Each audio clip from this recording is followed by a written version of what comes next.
Welcome back to the channel. आज हम लोग डिस्कस करने वाले हैं वही निफ्टी 50 के बारे में। और ये वीडियो मैं कोशिश करूँगा कि मैं पूरा ही हिंदी में रिकॉर्ड करूँ और एनालिसिस अपनी शेयर कर पाऊँ।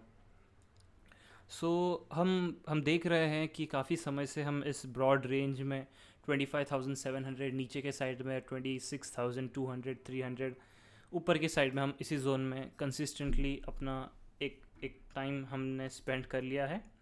एंड चार्ट्स के बेसिस पे अगर हम देखें तो यहाँ पे ऐसा प्रतीत होता है कि हम कहीं ना कहीं एक ब्रेकआउट की संभावना की ओर जा रहे हैं। इसमें मेरे एनालिसिस ये है कि मैंने इस पूरी एंटायर जितनी भी मूव हुई थी 24,600 से लेकर 26,000 तक, जो भी 1400 पॉइंट्स की मूवमेंट हुई थी, उसको मैंने एक इम्पल्सिव रैली ली है। और जितने भी सब्सिक्वेंट जो डाउनसाइड मूवमेंट्स आए हैं उन्हें मैंने एज अ करेक्टिव लेबल किया है। इस एंटायर काउंट को मैंने करेक्टिव नहीं लेबल किया है। जब भी मैं इस एंटायर मूव को इम्पल्सिव लेबल करता हूँ तब मेरा ये मतलब है कि जब भी ये करेक्शन कंप्लीट होगा, जो कि मैं कहना चाह रहा हूँ, जब भी ये साइडवेज करेक्शन ख़त्म होगा तब हम ऊपर की साइड में ब्रेकआउट का ही सोचेंगे और ऊपर की साइड में ही मोस्ट प्रोबेबली हम लोग ब्रेक करने वाले हैं। सो इसको for time being let's label this as A, हम इसे ए लेबल करते हैं। और इस पूरे मूव को और जो है नेक्स्ट मूव जो है हमारी, उसे हम बी लेबल करते हैं। अगर हम ऐसा करते हैं तो हम यहाँ पे देख सकते हैं कि जो नेक्स्ट रैली भी हमें मिली है, जितने भी मूवमेंट्स हुए हैं उन्होंने हायर हाइज किए हैं। और अगर हम आवरली पे भी जाके देखेंगे इन मूवमेंट्स को, तब हमें क्लियर एक इम्पल्सिव फैशन मूव यहाँ पे देखने को मिला है। कुछ ही देर की बात है, कुछ हफ्तों की एट मैक्स बात है कि हम इस 26,300 जोन के ऊपर मोस्ट प्रोबेबली निकल जाएंगे।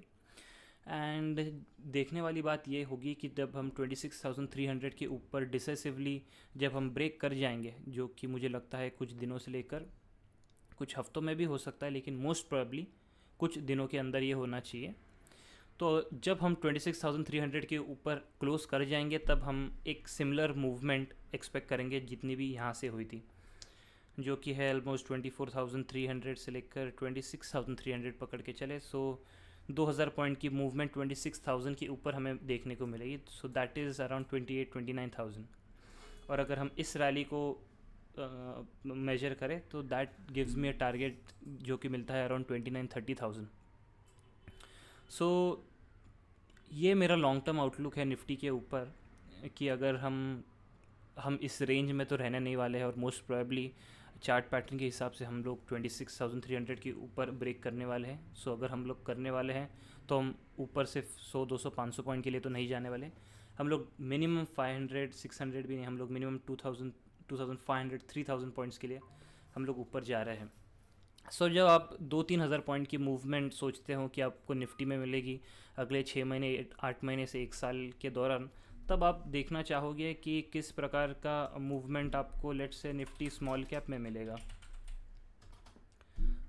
अगर मैं निफ्टी स्मॉल कैप 100 इंडेक्स भी देखूं तो इस पूरे मूव के दौरान जब निफ्टी साइडवेज था तब हमने एक चैनल करेक्शन किया था, जिससे मैं अगर लेबल करना चाहूँ तो मैं करेक्टिव वे में ए बी सी भी लेबल कर सकता हूँ, जो कि कहता है कि ये पूरी मूवमेंट करेक्टिव थी और शायद हम नीचे में न्यू लोज निफ्टी स्मॉल कैप इंडेक्स में यहाँ से आगे जाके ना बनाएं।